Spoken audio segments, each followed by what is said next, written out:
नमस्कार दोस्तों। आज हम बात करेंगे एक ऐसी टेक्नोलॉजी की जिससे ना सॉफ्टवेयर बनाने और भेजने का पूरा तरीका ही बदल दिया है। और हाँ, इसने डेवलपर्स का एक बहुत ही पुराना सिरदर्द भी दूर कर दिया है। तो चलिए बिना देर किए शुरू करते हैं। अच्छा, तो शुरुआत करते हैं एक बहुत ही फेमस लाइन से। ये लाइन ना टेक की दुनिया में एक मजाक भी है और डेवलपर्स के लिए एक बुरे सपने जैसी भी। हाँ, it works on my machine. ये लाइन असल में एक बहुत बड़ी प्रॉब्लम की तरफ इशारा करती है। प्रॉब्लम क्या है? अलग अलग कंप्यूटर पर अलग अलग माहौल में चीज़ों का एक जैसा काम ना करना। मतलब जो ऐप डेवलपर के लैपटॉप पर मक्खन की तरह चल रहा है, वही ऐप क्लाइंट के कंप्यूटर पर जाकर क्रैश हो जाता है। अब सवाल यह है कि ऐसा होता क्यों है। देखिए, सिंपल सी बात है। हो सकता है डेवलपर के पीसी पर लाइब्रेरी का वर्जन 1.0 हो और क्लाइंट के मैक पर 2.0, या फिर पाइथन का वर्जन ही अलग हो। ये छोटे छोटे फर्क ही सारा खेल बिगाड़ देते हैं। तो फिर इस सिरदर्द का इलाज क्या है? इसका कोई हल है भी या नहीं? बिल्कुल है। और यहीं पर एंट्री होती है हमारे हीरो की, डॉकिन।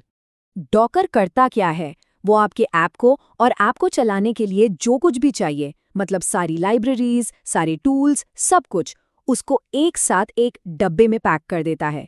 ये एक तरह का मैजिक बॉक्स है और इसी बॉक्स को हम कहते हैं कंटेनर। अब इस कंटेनर की खास बात यह है कि ये कहीं भी किसी भी मशीन पर बिल्कुल एक जैसा ही चलेगा। ठीक है, तो कंटेनर का कॉन्सेप्ट तो समझ आ गया, लेकिन ये कंटेनर बनता कैसे है? इसे समझने के लिए हमें एक और शब्द को जानना होगा, इमेज। चलिए इसको भी एक बहुत आसान से एनालॉजी से समझते हैं। एक डॉकर इमेज को ना आप समझिए एक ब्लूप्रिंट, या फिर और आसान भाषा में एग्जाम के लिए बनाया गया एक चिट्ठा। इसमें सब कुछ लिखा है कि क्या क्या चाहिए, कैसे चाहिए, और ये चिट्ठा फिक्स होता है, इसे आप बदल नहीं सकते। तो अगर इमेज हमारा चिट्ठा है, तो कंटेनर क्या है? कंटेनर है हमारी आंसर स्क्रिप्ट। मतलब उस चिट्ठे को देखकर जो हम असल में काम करते हैं, वो है कंटेनर। और सबसे मज़ेदार बात, एक ही चिट्ठे से आप जितनी चाहें उतनी आंसर स्क्रिप्ट बना सकते हैं। मतलब एक इमेज से कई कंटेनर चला सकते हैं। ओके, तो चिट्ठा है, आंसर स्क्रिप्ट है, लेकिन ये चिट्ठा मतलब ये इमेज बनती कैसे है? इसके लिए होती है एक रेसिपी, एक टेक्स्ट फाइल जिसे कहते हैं डॉकर फाइल। समझिए ये मैगी बनाने की रेसिपी है।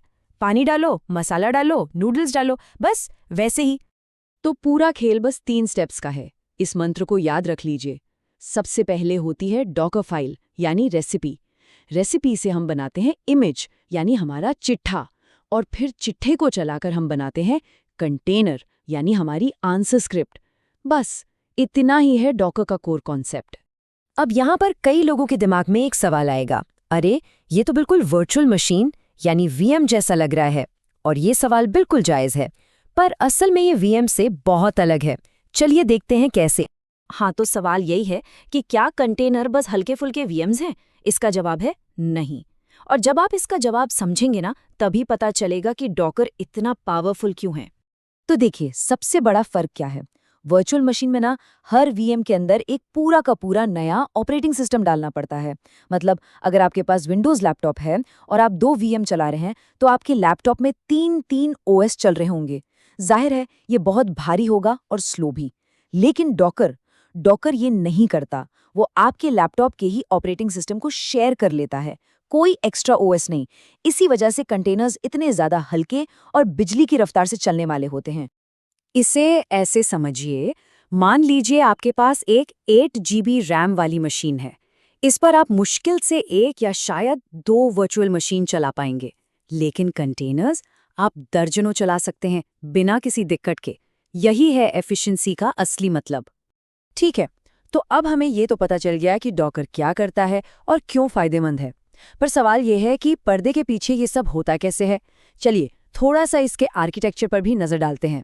तो डॉकर का जो पूरा सिस्टम है, वो मेनली 3 चीज़ों से मिलकर बना है, और ये तीनों एक क्लाइंट सर्वर की तरह काम करते हैं। देखिए होता क्या है, आप यानी यूज़र टर्मिनल पर एक कमांड लिखते हैं, जैसे डॉकर रन। ये कमांड जाती है डॉकर CLI के पास। CLI इस कमांड को भेजता है डॉकर डेमन को, जो बैकग्राउंड में हमेशा चलता रहता है। और फिर ये डेमन ही है जो सारा भारी काम करता है, इमेज ढूंढना, उसे डाउनलोड करना और फिर उसे कंटेनर बनाकर चलाना। तो इन सब बातों का निचोड़ क्या है? निचोड़ ये है कि डॉकर ने उस सबसे बड़ी प्रॉब्लम को, भाई मेरे कंप्यूटर में तो चल रहा है, हमेशा के लिए खत्म कर दिया।